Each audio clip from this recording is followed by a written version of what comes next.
Dear friends in Christ, there are things in this life you can never change as a human being. No matter how you try, no matter how diligent or powerful you may be. So don't worry yourself about things you cannot change. But worry yourself about how you can entrust these kind of things into the gracious hands of God. There are things you cannot change. There are things I cannot change, whether we like it or not. Because as human beings, we are limited.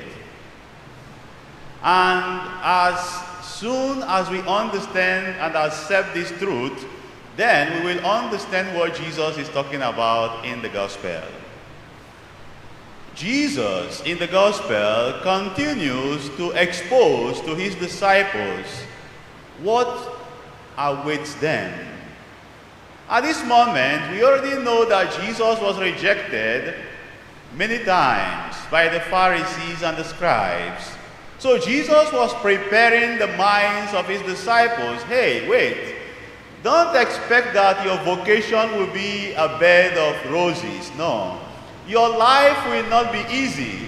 So if you have chosen to be a Christian, remember that Jesus never promised us anywhere in the Bible that we are going to be exempted from problems, exempted from difficulties, exempted from misfortunes, exempted from sickness, exempted from pains, exempted from crises, struggles, and challenges. No, there's nowhere Jesus promised that in the Holy Book.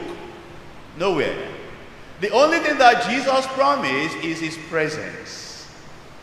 That in the moment of these difficulties, in the moment of misfortunes, in the moments of sickness, in the moments of crises and struggles and challenges, I will be there. Matthew chapter 28. And the same thing that Jesus says to us today, inviting us to entrust ourselves into what we call the divine providence. As I said in the beginning, there are things you cannot change, even with all your money. Even with all your connections and how powerful you may be, there are things you cannot change. And Jesus invites us to entrust ourselves. He's not asking us to become lazy. No, hindi po. He's not inviting us to become tapulan, to become lazy people. No. But Jesus is inviting us to have a relationship with him, to have a dependence.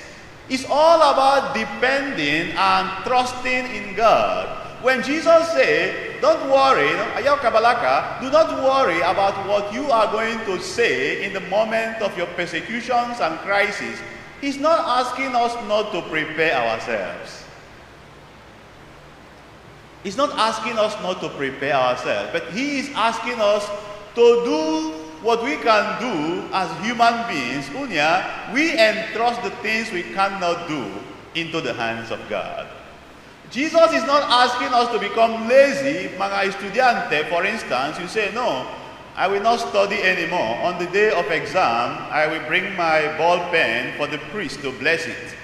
If God grants you success in something you did not prepare, then he is an unjust God. God will not grant us success if we did not prepare, if we did not do our own quota as human beings. So we have to do what we can do as human beings and then entrust the other into the hands of God. If you look at the first reading, you will notice what St. Paul was saying to the Ephesians, that you have dominion. As far as we are the children of God, we have a certain dominion over our crises. And the dominion we have over our crisis is not by our own power or strength, not by our own human intelligence, pero it is through the grace of God. That we are all, we are able to overcome our family challenges, relationship challenges, and crises is not by our own strength, my dear friends in Christ. Rather, it is through the power of God.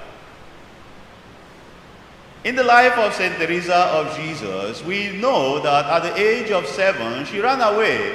She wanted to become a martyr. She wanted to see God. When she was asked, why did you run away to expose yourself to danger? She said, I want to see God. How can I see God if I don't die? That's what she said.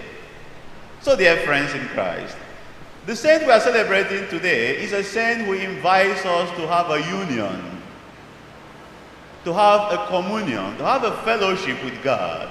And I tell you, with this fellowship and communion and friendship with God, no matter what is happening in our lives, I tell you, God gives us the grace of resilience. There are things I continue to say you can't do on your own. You need the grace of God to become resilient, to understand, to overcome, and to become victorious. Let us ask the Lord, as we continue this Mass, to endow us with the grace to trust in Him, especially in the moments of our struggles.